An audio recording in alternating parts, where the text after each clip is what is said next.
अस्सलाम वालेकुम। मुझो नालो राहिल आहे। मां सखर का बिलोंग्स तो कयां। Basically I am employee of ज़्यूनिक में एज अ TM आया। ज़्यूनिक जी मां क्वालिटी बुधाए छॾियां तव्हांखे। ज़्यूनिक सोल्यूशन लॉन्च कयो आहे गरीबनि लाइ बि अमीरनि लाइ बि। ऐं गरीबनि लाइ मां तव्हांखे ॿुधाए छॾियां जेको असां नॉन हाइब्रिड जेका आहे विदाउट बैटरी आफ्टर 1 मंथ खां पोइ लॉन्च था कयूं। ठीक है, वो इंशाल्लाह एतरी रेंज में होंदा जेका आराम सां जेका वठी सघनि गरीब। ऐं ॿी ॻाल्हि असां हिकिड़ो रॉक सीरीज़ लॉन्च कयो आहे जेका अधे मुंहिंजा रॉक जे अगरि उन्हनि ते वीडियो हणनि त इहो IP54 जे नाले सां। हिन में क्वालिटी आहे डस्ट ऐं जेका आहे वाटर प्रूफ आहे।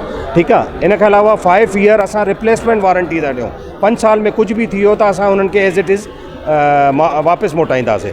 ठीकु आहे, इहो सोल्यूशन। अच्छा, ॿी ॻाल्हि असांजी ग्लोबली कल्ह दुबई में लॉन्च थियो आहे। ऐं जेका असांजा सेल आहिनि एतिरी वॾी रेंज लिथियम में कंहिंजी बि न आहे जेतिरी असांजी आहे। ठीकु आहे, एतिरी वॾी रेंज। हिन में BYD जा सेल आहिनि। दुनिया में BYD टॉप ते आहे। ईअं त लोकल कंपनी जा मार्केट में अचनि था, हुन में धमाको बि थियनि था, पर असांजी जेका BYD सेल आहिनि इहा टॉप जा आहिनि। हीअ 65 टेम्परेचर में बि जेका आहे इहा सर्वाइव करे सघंदा। इहा क्वालिटी कोई बि नथो ॾिए। इहा वॾी में वॾी मां लिथियम बैटरी जी ॻाल्हि थो कयां। ऐं ॿियो वरी अगरि पाणी में ॿोड़े थो वञे त असांजो हुनखे कुझु बि न थींदो। इहो मां तव्हांखे ॾेखारे छॾियां। थोरो हेॾे अचो, मां तव्हांखे हिन जी हो ॾेखारियां। इन डिमॉन्स्ट्रेशन तव्हां साम्हूं जेका करे अधो हे पाणी में असां ट्रायल बेसिस ते हिनखे ॾिनो आहे। तव्हां ॾिसी सघो था।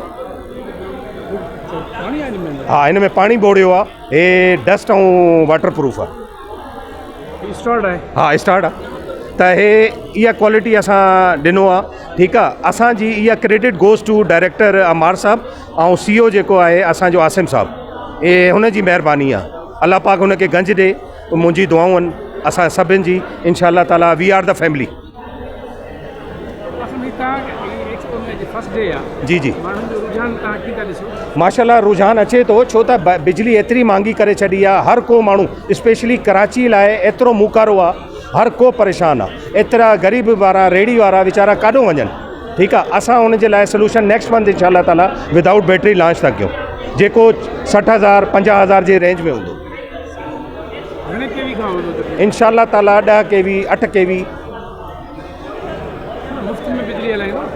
साईं, मां चवां थो तव्हांखे एतिरी ज़बरदस्त सोल्यूशन था ॾियूं, तव्हांखे काॾे वञण जी ज़रूरत ई न आहे। इंशाअल्लाह ताला उम्मीद आहे पंजतन पाक जे सदके। आवाम गवर्नमेंट खे चाहियूं था अहिड़ा जेका आहिनि अरेंज कया वञनि। ऐं अहिड़ी पॉलिसी हुजे जंहिंमें प्लेटा गवर्नमेंट जेका आहे फ्री ऑफ डे, इन्वर्टर असां ॾींदासीं, प्लेटा उन्हनि जी तरफ़ों मिलनि। इहो बि मां चवां थो ख़र्च अहिड़ा जेका आहिनि अरेंज कया वञनि।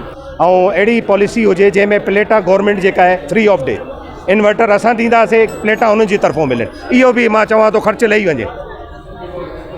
ऐं अहिड़ी पॉलिसी हुजे जंहिंमें प्लेटा गवर्नमेंट जेका आहे फ्री ऑफ डे, इन्वर्टर असां ॾींदासीं, प्लेटा उन्हनि जी तरफ़ों मिलनि।